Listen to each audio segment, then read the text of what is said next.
Faites attention aux messages que vous envoyez à votre conjoint, à votre conjointe. Il y a des moments où on est déçu, où on n'a pas apprécié un comportement que le conjoint ou la conjointe a posé. Et il peut arriver que dans un élan de parole, on dise quelque chose qui va fragiliser, qui va blesser le conjoint ou la conjointe. Ça, c'est une autre chose. Et avec le développement des technologies, aujourd'hui, nous utilisons beaucoup le téléphone et tous les réseaux qui nous sont offerts. Et parfois, il y a certains conjoints, au-delà des paroles qui ont été dites ou même qui n'ont pas été dites lors de la dispute, qui prennent la peine d'écrire le message pour faire signifier à leur conjoint qu'ils n'ont pas été contents de ceci. Et parfois, ce sont des messages très durs, des messages très blessants, des messages très acerbes et parfois même injurieux. Faites attention particulièrement à ces messages. Contrôlez les messages que vous envoyez à votre conjoint. Pourquoi? Parce que lorsque vous dites une parole blessante à votre conjoint, bien sûr, ça va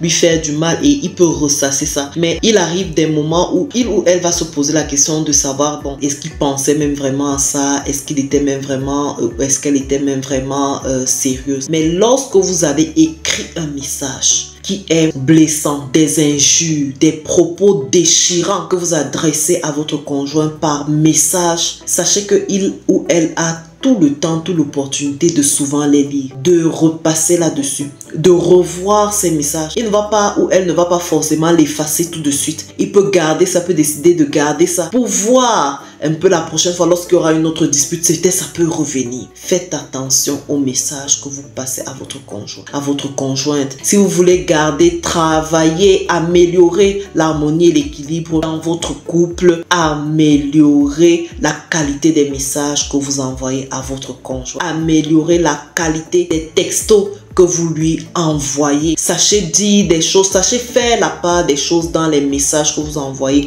pour séparer votre colère de votre opinion, de votre point de vue. Et je suis sûre que vous parviendrez à maintenir votre équilibre ensemble. Je vous dis à bientôt pour une prochaine vidéo. Ciao.